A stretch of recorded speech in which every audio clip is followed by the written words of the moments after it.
Hello, Hello. on vient d'arriver à Honza Yes, après 3 jours magiques, incroyable. incroyables à Ferry Meadows. Déconnecté du monde. Exactement, on n'avait pas de réseau Mm. et franchement, moi en tout cas, ça m'a fait du bien de laisser mon portable, de prendre des photos, mais de vraiment être déconnecté, de ne pas avoir. De me concentrer sur l'activité qu'on allait faire. C'est vrai que c'était super bien de ne pas être entouré des problèmes de notre vie quotidienne, hein, Voilà. ou des choses qui nous entourent au quotidien. Là, on était vraiment ailleurs dans les montagnes, en fait. Ouais. Et du coup, comment on a fait au début, on est arrivé de Chilas à Raikot Bridge Point. Yes. De là, on avait pris un jeep qui nous a emmené, je crois que c'est 16 km en 2h30 la montée. Et ensuite, on avait fait une randonnée. Ouais, on avait fait une vidéo dessus déjà. Et on était fatigués. Ouais. Et ce jour-là, on avait pu voir un sunset. Yes. Et le lendemain, on a refait une randonnée. On est parti vers le Nanga Parbat. Ouais. Pas de réseau, donc pas on n'a de pas fait réseau. de tracé. Voilà, Mais super. Et après, ça, t'avais parlé déjà dans une vidéo. Je me rappelle plus. Mais on parle de Ferry Meadows en général. Oui, c'est vrai. Voilà. Je suis ta gardienne de vidéo. Mais du coup, on est parti à Beal Camp. Et puis après, on est parti à Viewpoint. Yes. C'était super bien. Ah oui, extraordinaire. On a pu toucher la neige. Et au retour, c'était un peu nauséeux parce que. Nauséeux, oui, surtout pour toi. Oui, pour moi. T'étais à moi, j'avoue, je comprends, ouais. Ouais, je me sentais pas bien. Et je pense que c'est. Soit c'était que j'avais envie de vomir, soit c'était que j'avais pas mangé parce que j'avais pas envie de tomber malade. Du coup, je faisais hyper attention, mais genre trop attention. Et c'est ce jour-là, du coup, que je me suis brûlée là où j'avais pas mis la crème solaire en haut. Et mon nez qui est rouge comme une tomate. Donc aujourd'hui, ça m'a brûlé. Et du coup, ce matin, on est parti pour descendre. Ouais. Et on est parti à 9h20. C'est ça. D'en haut. Sur un pas quand même pressé. Parce que du coup, c'était la descente et on avait rendez-vous à 11h avec le Jeep. Ouais. Mais trop triste en fait de partir. Ouais. C'était dur de se dire qu'en fait, cette déconnexion était très brève. Ouais. Même si, bon, on est toujours déconnecté de la vie de tous les jours. Dans la zone où on est, même à Hunza, je pense. Ouais. Le internet, il est on et off. Voilà. Même le light, des fois, il y a des jetskis là.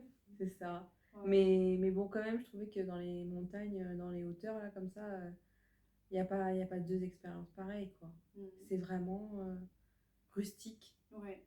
Et c'est vraiment rustique parce qu'on avait froid. Ouais. Même avec les 2 combals. Ouais, les deux couvertures pour la traduction. Non, je rigole. Ouais, avec les 2 couvertures. Et c'était rien. Pour l'eau chaude, il y avait des horaires spécifiques. Ouais. Donc le matin, avant le petit-déj, on a l'eau chaude à partir de 7h. Et quand on arrive, comment ça s'appelle ? Le chef d'hôtel voit qu'on arrive de randonnée, il nous lâche l'eau chaude dans nos chambres. Et c'est pas illimité, quoi. Ouais, c'est pas pour tout. Il n'y a pas de chauffage dans les chambres. Il n'y avait pas de chauffage. Et il faisait quand même froid. J'ai pas regardé la température. Non, mais laisse tomber. Il faisait tellement froid qu'on dormait. Elle dormait avec son manteau, avec son DJ et tout. Elle le mettait tellement elle ne pouvait plus. Moi, je dormais avec des gilets parce que j'avais rien ramené de chaud.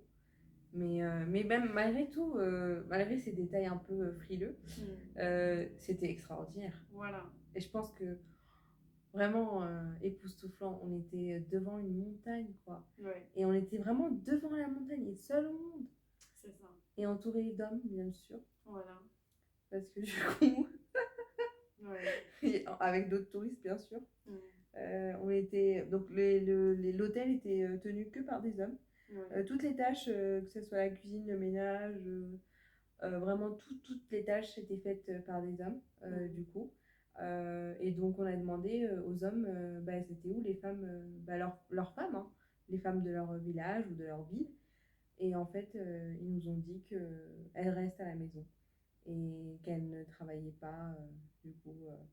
Et en même temps, quand on avait fait le chemin pour arriver à Fairy Meadows, on les avait pas vues non plus. Et du coup, quand on a posé la question, bah, ça répondait bien à nos soupçons. Et en fait, certains ont dit que bah, elles étudiaient jusqu'à 7e, 8e, c'est quoi? C'est ça? 8th, 9th, 7th, 9th. C'est quoi? C'est comme classe? C'est des classes. Oui, mais de quelle? En France, c'est quoi? En France, bah, ça serait 5e. Ah ouais, donc elles étudiaient que jusqu'à la 5e et après, bah, elles arrêtaient, même s'il y avait une université, elles n'y allaient pas. Et que c'était comme ça, c'était les coutumes et qu'ils étaient OK avec. Et en fait, bon, bah, je te laisse peut-être, tu vois, après, nous les touristes, on est quand même des femmes. Hein. Ouais. Donc, et en fait, nous, on interagit avec les hommes qui sont là-bas, ils nous voient bien, comment on est décomplexé, comment on est. On occupe notre place de femme dans une société normale. Bon, il y en a plein qui vont faire leur rageux là. Mais non, mais en tant que touriste, en tant que femme, même pakistanaise, je pense qu'on peut faire des choses, et je pense se dépasser aussi parce que là, on a vraiment vu les limites de notre corps, hein. Que ce soit la nausée pour moi, que ce soit la peur de tomber malade, la fièvre, le froid, toutes ces difficultés. Je parlais de quoi? En fait, on parlait des femmes. Des femmes. Et toi, tu penses hors sujet. Moi, je disais que les hommes interagissent avec nous. Oui. Mais du coup, on se demande comment ils interagissent avec leurs femmes. Est-ce qu'ils seraient aussi ouverts et tout? Bah, en même temps, c'est leur femme, donc. Oui. Non, tu veux dire leur. Est-ce qu'ils respectent les coutumes? Tu vois, la place de commerce dans leur tradition. C'est un peu... En tout cas, les questions qu'on avait posées avec les locaux, donc les hommes qui étaient là dans les hauteurs, super gentils, vraiment les guides aux petits soins et vraiment très respectueux. Et ça, c'était vraiment super. Pas demander d'âge, ni de prénom, ni du numéro de téléphone. Voilà, pas de numéro de téléphone, parce qu'il y en a un, il m'a demandé mon numéro de téléphone, on l'a pas dit, mais... Si, on a dit. Ok. Mais...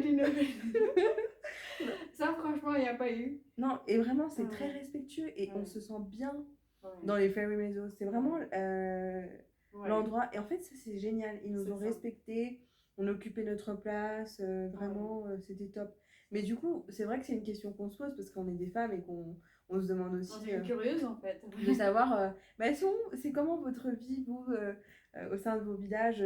Ils nous avaient montré un village qui était juste en face du pas loin de la base, en fait. Et on s'était dit, mais comment vous faisiez? Et en fait, c'est là qu'ils me disaient que, en fait, elles venaient que l'été au village vraiment dans le nord, dans les hauteurs. Mais pendant l'année, elles étaient en bas vers Chilas parce qu'il y avait l'école pour les enfants et tout. Et donc, en fait, tout ça, on apprenait. Et même, je leur demandais comment elles faisaient quand elles étaient enceintes. Et du coup, ils me disaient 1 ou 2 fois, elles allaient faire le check-up. Mais sinon, c'était naissance à la maison. Et je lui dis, mais tu sais, quand il y a des problèmes, tu fais comment? Et tout. Et il me disait que, en général, quand il y a des problèmes, bon, là, on y va à l'hôpital. Mais en général, c'est très rare, quoi. Et je lui ai demandé s'il y avait des maladies cardiaques. Bon, tu connais, hein, comment je suis. T'as fait tout le check-up en fait, vas-y. J'ai fait public health. Après, je lui ai demandé. Il m'a dit, il n'y a pas de maladie cardiovasculaire, il n'y a pas de maladie diabète, tout ça. Bon, en même temps, il mange sain.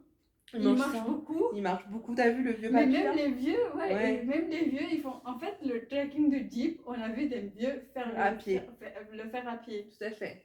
C'est incroyable. Et du coup, ils sont tout fins, ils sont tout secs, mais c'est que des muscles en fait. C'est ça, exactement. Ils ont un pas léger, ils sautent, ils courent, franchement, c'est vraiment des gens de montagne quoi. Mais c'est ça. Et ils te racontent des expériences de ce qu'ils ont fait avec les autres, du coup, avec les Pakistanais et avec les autres. Et souvent, les expériences qu'ils ont eues avec les foreigners sont meilleurs parce qu'ils sont respectueux de l'environnement, qu'ils mettent par exemple pas la musique, qu'ils profitent de la nature. Tout à fait. Et je pense que ça, nous aussi, on a pu le faire avec les glaciers qu'on entendait ou les oiseaux ou juste le silence. Ouais, exactement. C'était vraiment paisible. C'est ça, mais c'est ça.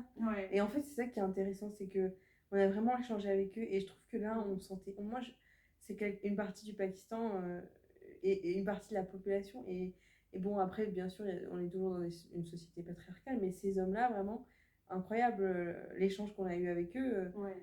on était à leur égal et c'était vraiment intéressant. Et après, je suis comme toi, on se pose la question comment ça se passe avec leurs femmes. Ouais. Bon, ça, on n'aura pas forcément la réponse, mais C'est ça. sur le peu qu'il nous a dit, c'était comme ça, du coup. On a Ouais. que ces éléments. Et Après, après, Fairy Meadows, c'est quand même c'est très inaccessible. hmm, Enfin, c'est très gardé, tout à dans fait. le sens c'est très difficile d'accès, il faut le Hmm, jeep, les conditions sont rudes, donc hmm, pas tout le monde peut y vivre. non. Et ils ont plein de villages, du Hmm, coup ils font un peu de transhumanisme, enfin comment on dit, ils sont nomades. oui, Ils vont d'un village à l'autre selon la nature qu'il y a, selon les besoins qu'ils ont. ouais. Du coup, ils ont plein de villages. Ils ont plein de maisons dans plein de maisons, dans plein de villages. vallées, en fait. Exactement. Voilà. Et ça, c'est incroyable parce que nous, avec tout notre furniture mis dans Une seule maison. dans une seule maison, enfin, ça nous paraît incroyable. En tout cas, il y a tous les aspects, c'est intéressant en fait. Ouais. Que ce soit leur façon de manger, de marcher, de vivre, leur santé, Ouais. leur relation entre hommes-femmes, avec les enfants, en fait tout. Et du coup, c'est super intéressant à étudier. Bon, voilà. Ouais. Mais en tout cas, c'est tellement différent de la capitale ou de Karachi ou de Lahore ou du Pendjab, là où on est dans un autre monde encore. Et en fait, je trouve que le Pakistan, il n'est pas assez bien représenté là. Quand je vois ça, je me dis, mais putain, ces gens-là, ils devraient être au devant de la scène. Ouais. Et c'est eux qui méritent. Ben oui, parce qu'ils ont la vie dure. Franchement, quand tu vois, qu'ils te ramènent les patates et tout ça, les shimla mirchi à Dodan en haut, et que toi, tu es là dans leur cantine à demander ce que tu veux, ça... Bon, là, c'est un privilège de touriste. Hein. Voilà. Et alhamdoulilah. Ouais. Mais en tout cas, c'est incroyable.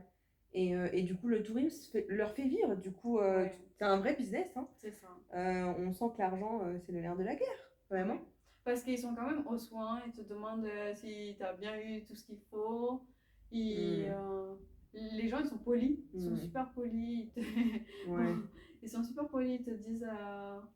Et ils sont polis avec tout le monde. Genre, que tu sois pakistanais ou étranger, ils sont top avec tout le monde. Et ça, c'est top. Ça. Mais comme tu l'as très bien dit tout à l'heure, les Pakistanais, en fait, malheureusement, leur éducation, l'environnement, ils s'en foutent, quoi. Ils jettent les déchets comme ça. Et ça, c'est pas nous qui le disons, c'est vraiment les locaux. Tu les as aidés à écrire leur truc, là. Du coup, en fait, à Midway BL Camp, c'est un hike. Et du coup, au milieu, là, on s'est arrêté pour prendre un thé et à Midway. Et du coup, il y avait des panneaux où ils avaient écrit, ils ont fait des poubelles à plein d'endroits où, même si c'est pas facile de recycler à cet endroit-là, ils ont quand même fait des poubelles. Et du coup, je trouve qu'on devrait, tous ceux qui vont en tout cas chercher la nature, aiment la nature, devraient faire un pas pour ramener nos repères jusqu'à ces endroits-là, et surtout ne ramener que des choses qui soit ramener notre déchet avec nous si on ne sait pas où jeter, soit ne ramener que des choses sustainable parce qu'on respecte la nature. Si aujourd'hui nous on y va, on est attiré parce que c'est propre. Demain, si tout le monde fait ça et que c'est un déchet, en fait, personne n'aura envie d'y aller. Et du coup, ils disaient qu'ils sont fatigués de dire aux gens et de mettre dans la poubelle, qu'ils ont fait des poubelles, mais que les gens ne respectent pas. Et du coup, avec notre guide, on a écrit du coup, on voulait vraiment indiquer que c'était la poubelle, vraiment mâcher le travail pour dire c'est la poubelle et tout. Et du coup, il a écrit Use Me et après, il a aussi à côté ajouté Dustbin parce que pour que ça soit clair, en fait. Et aussi Keep this area clean, ça j'ai pu ajouter à côté parce que c'est vraiment important. Et eux, ça leur est sensible. Hein. On pense que c'est des gens qui sont coupés du monde, mais non, ils sont aussi concernés par tout ce qui est en santé environnementale, l'environnement. Et surtout que c'est leur maison, en fait. Du coup, c'est leur habitat, que les gens viennent, salissent. Et les gens qui y vont, ils sont très bruyants aussi, je trouve. Parce que du coup, les locaux qui sont là, ils sont obligés un peu de subir leur bruit. Ça, avec des grands groupes, je trouvais ça assez problématique en fait. Après ça, je sais pas, mais en tout cas, ce qui est clair, c'est que en fait, ce qu'il disait, c'est que on les respectait pas parfois en tant que guide. Ils donnaient des conseils et en fait, Ouais. on les sous-estimait. Ouais. Et ça, je suis désolée de le dire, mais c'est eux-mêmes qui l'ont dit. Hein. Ouais. Ce sont les Pakistanais qui font ça. Ouais. C'est pas les étrangers. Hein. Ouais. Les étrangers, ils écoutent le guide et vraiment, il faut faire confiance au Le guide. guide, ouais, ils Si connaissent. Voilà. Et il faut pas les sous-estimer. Hein. C'est ça. pas parce que le mec il a pas de diplôme ou je sais pas quoi Ouais. et qu'il vous paraît tout fragile, Ouais. il connaît plus que tout. Hein. C'est son terre-terre. Voilà. Et ils connaissent la météo de la vallée. Ils savent s'il va neiger, s'il va pleuvoir et tout ça, si c'est dangereux ou pas. Et ils nous racontaient un peu des histoires des gens qui ont outrepassé le guide et du coup qui sont restés coincés. Et malgré cela, ils ont cherché les personnes. Et franchement, j'ai trouvé ça incroyable quand même. Ils étaient inquiets. Ouais. Ils ont cherché dans le glacier, ils ont cherché dans la vallée. Ça veut dire qu'eux, ils n'ont pas dormi de la nuit. Et le gars, il raconte son histoire de survie. Ouais. Non, c'est clair. En tout cas, franchement, c'est des gens très respectueux, qui savent en tout cas prendre soin de vous et vous guider dans le voyage. Et franchement, que tu sois femme seule ou avec ta famille, ça se passe très bien. T'es bien accueillie. Peut-être ne pas ramener des petits-enfants. Ah oui, non mais en même temps. Des bébés, c'est pas recommandé. Nous, on est des adultes. Et on avait du mal parce que manque d'oxygène, hauteur, vertige. Il y a eu des morts. Et tout. Donc, il y a eu des morts. Et si vous avez des problèmes cardiaques, c'est peut-être pas le bon endroit. En tout cas, il faut demander à votre médecin. Voilà, prenez conseil. Et ne ramenez pas de bébé. En tout cas, il y a des fous qui ramènent leur bébé. Ça, voilà. J'ai fait des grandes randonnées à La Réunion et même en Suisse, tout ça. J'avais vu des mecs avec leurs enfants tu sais, sur leur dos. Tu te poses des questions. Tu te dis, mais à quel moment les secousses, là, quand tu montes, tu descends ton bébé. Je comprends pas les gens comme ça. Mais après, chacun son délire et son choix, hein, bien sûr. Mais moi, je pense que c'est pas... En plus, à la fin, même nous, on manquait d'oxygène. Et même les gens qui sont entre guillemets habitués, notre guide qui va souvent, il était fatigué, ça se voyait. Il était tout rouge aussi et il était fatigué. Non, il avait mal à la tête. C'est pas... En tout cas, c'est pas un voyage un petit trip à prendre à la légère. Il y a eu des personnes qui ont laissé leur vie. Ouais, surtout à cause du manque d'oxygène. Ils sont pas habitués. Et en plus, voilà. Mais, non, mais c'est tout ça à prendre en compte à côté de la beauté des Fairy Meadows. Donc, c'est pas, vous voyez la beauté, vous voyez les montagnes et les photos qui sont Instagrammables. Et vous dites, mais j'y vais. Il y a des femmes qui l'ont fait. Peut-être qu'on peut parler de notre expérience, du coup, parce que nous, on a tout fait à pied. On a vu on n'a pas parlé de ça encore. Non. on a dit qu'on a réussi le premier jour. Oui. Et que la plupart, même des hommes, hein, il y avait des femmes, donc plein de femmes, on n'a vu qu'une femme le faire à pied. Et sinon, on a vu tous les hommes, toutes les femmes étaient parties à dos de poney, de Dan, Et il y avait des hommes qui étaient aussi à dos de poney. Et c'était incroyable parce que c'était des jeunes. Hein. Mais en fait, des fois, on a entendu des choses, c'est vraiment, ils ont la flemme. Ah ouais. Ils veulent pas, ils veulent être bien quand ils arrivent et du coup, ils veulent pas se fatiguer dans le chemin. Non. Et ça, bon, après, c'est les mentalités. Je pense que ça, c'est encore c'est un choix. C'est un choix et c'est aussi, moi je pense que c'est parce qu'on a cette culture occidentale. Hein. On a grandi dans un pays où vraiment on est sensibilisé à la nature, à la randonnée. Et que c'est une activité à part entière en fait pour nous. C'est ça. C'est un accomplissement, c'est un dépassement de soi, on profite aussi. On est fatigué. C'est ça. Mais voilà, exactement. Et tu regardes les salles de gym au Pakistan, elles se sont ouvertes quand c'est pas non plus il y a 20 ans. Hein. Donc tout ça, c'est aussi la place du sport dans la société. Et surtout la société française, voilà, nous, les randonnées, on a les Alpes, on a plein de trucs dans le nord, en Bretagne. Dans le sud, dans les collines, dans le Pays Basque. On est les Vosges. C'est ça, on est sensibilisé. Du coup, on a cette appréciation de cette activité, voilà, je pense. Exactement. Et du coup, nous, on a déjà tenu à le faire à pied. En fait, nous, on n'a jamais considéré qu'on allait qu'on allait à dos d'âne. Mais je pense que notre guide, il se posait des questions, il se disait, mais il nous a sous-estimés. Il a cru qu'on était des... Je sais pas ce qu'il a pensé. Des fragiles. Mais vas-y là. Et à chaque fois, il provoquait pour dire, mais vous êtes sûr? Vous voulez le faire? Bah, en fait, on te dit qu'on veut le faire, donc laisse-nous en fait. Et finalement, il était étonné qu'on arrive à le faire. Il dit, on a beaucoup de courage. Bah, effectivement, on est là pour se dépasser. Et je pense, toi comme moi, on sent la difficulté, on sait que c'est difficile. Mais on y va. Mais on y va et on sait qu'on va le faire jusqu'au bout. Tout à fait. Et je pense ça il n'a pas eu à beaucoup nous encourager parce que de toute façon, cette volonté, on l'avait. Déjà. On allait jusqu'au bout. On n'a jamais dit non, mais on savait que on avait commencé, on était à la moitié, on n'allait pas s'arrêter ici en fait. Exactement. Genre, on allait s'arrêter quand on serait en haut. Et ça, c'était évident. Mais c'est vrai que quand moi j'ai vu aussi des hommes le faire à dos de poney, tout ça, j'étais en mode ah ouais, d'accord, ok. Et en plus, ils étaient tous là, ils nous regardaient en mode. Et on nous a fait. Je crois qu'on l'a déjà dit, on se répète, c'est chaud. C'est pas grave. Mais du coup, les gens, ils étaient là en train de nous féliciter, ils nous regardaient en mode mais qu'est-ce qu'elles font? Elles ont. Même les mecs de la montagne. Il y a des locaux aussi qui nous regardaient. Mais... Qu'est-ce qu'elles font? Parce que normalement, je pense, les foreigners, ils le font. Donc, ils doivent être habitués. Mais peut-être qu'au niveau des locaux, des bronzés, ça doit pas être beaucoup. Mais du coup, on a eu beaucoup de regards et tout. Et, donc, c'était cool. Ouais, à chaque fois, ils nous demandaient mais vous voulez pas prendre le poney?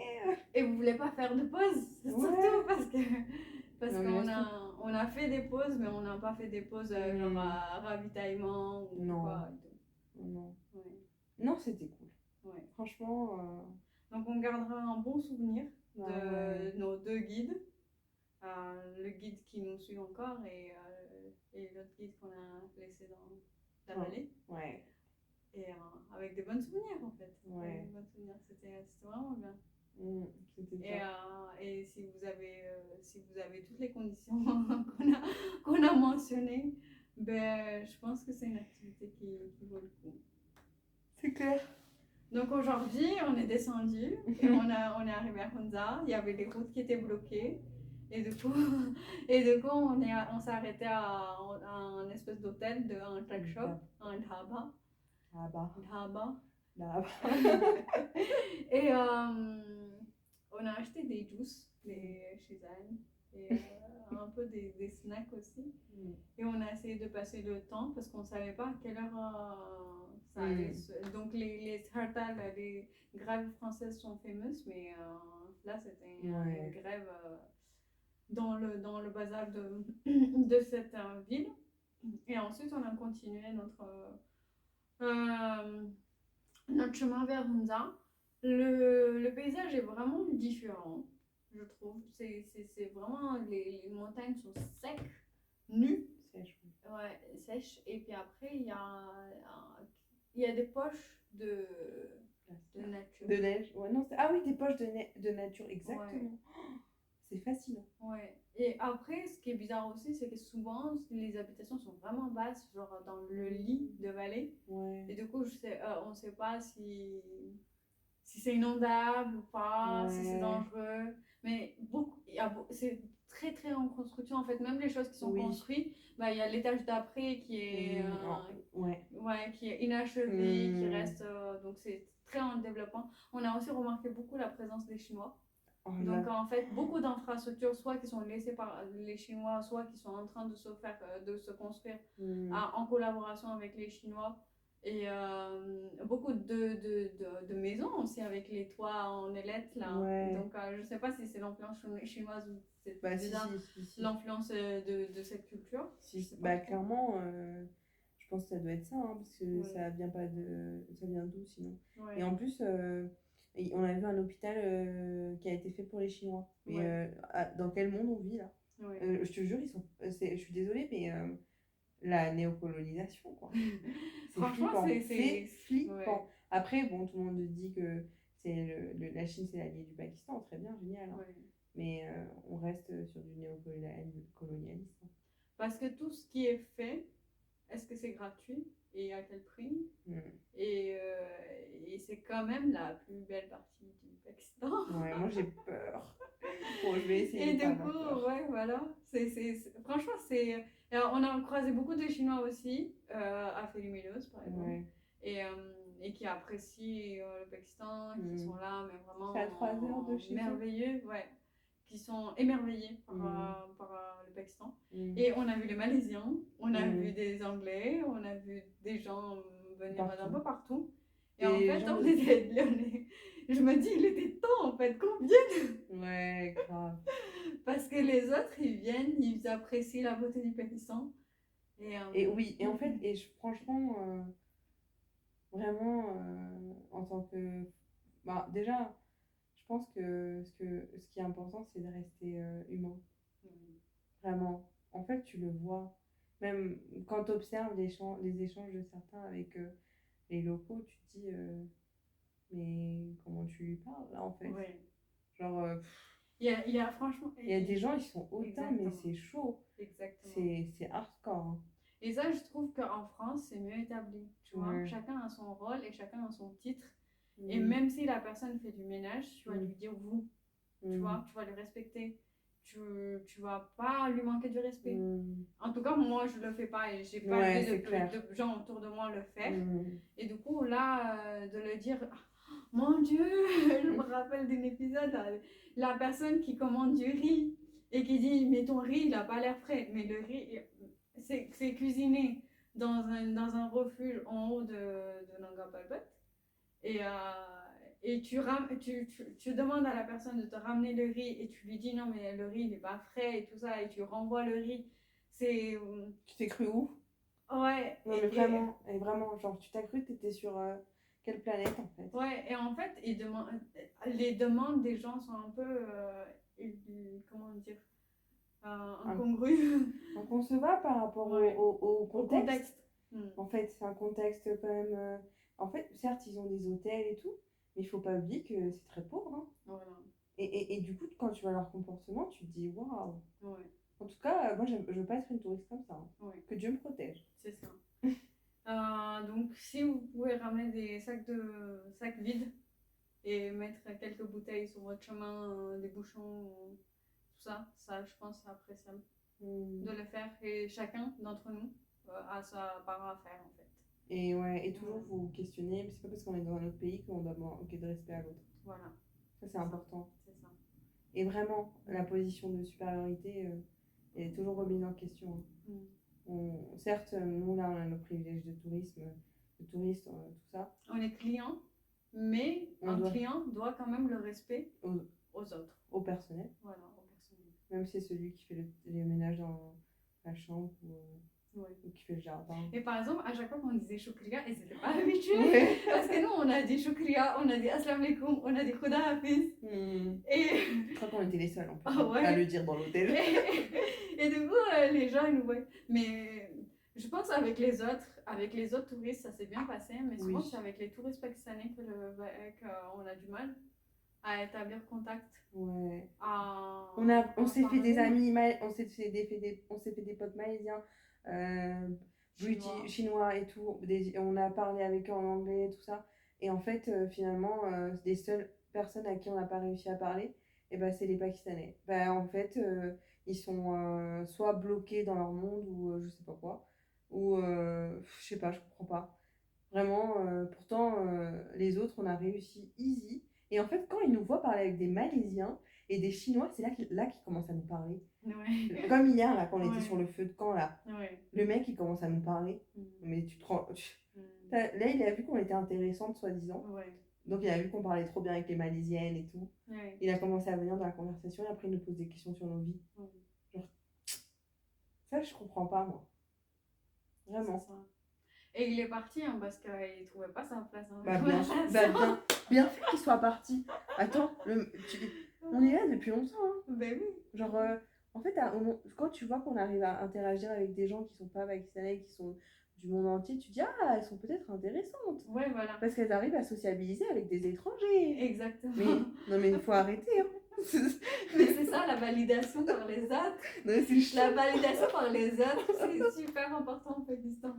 Non, mais c'est chaud. Franchement, c'est hardcore. Ouais. En tout cas, c'était incroyable. Pour nous, l'expérience était super bien. On adore, mais c'est super intéressant d'analyser. Je pense que c'est nous, on est trop dans l'analyse aussi. On vit le truc à fond.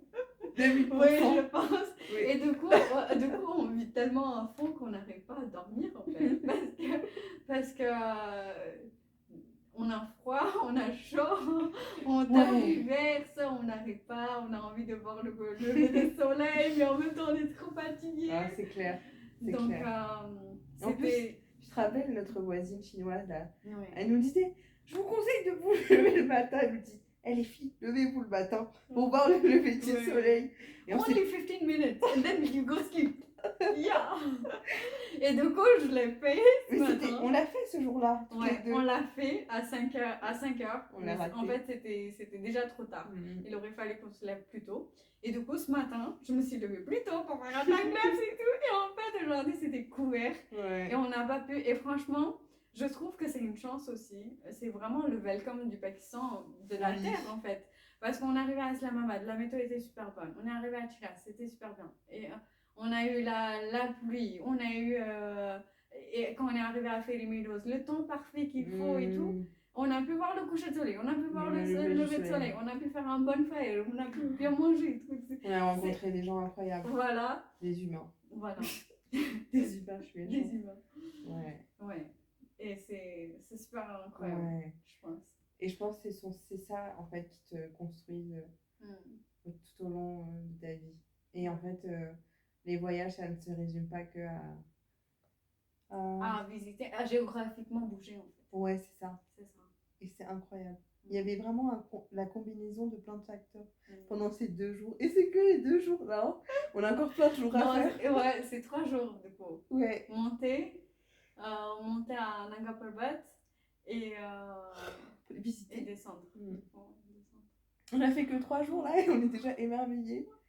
Bon, ouais. J'espère la suite ça va être la même chose. Mais c'est déjà le 5e jour. Hein. Ah oui, c'est vrai. Donc c'est incroyable. Ça commence à dépiler là. On n'est plus au début de notre voyage. Donc voilà, on a hâte de partager le reste aussi. Et Inch'Allah, bientôt. Hafiz.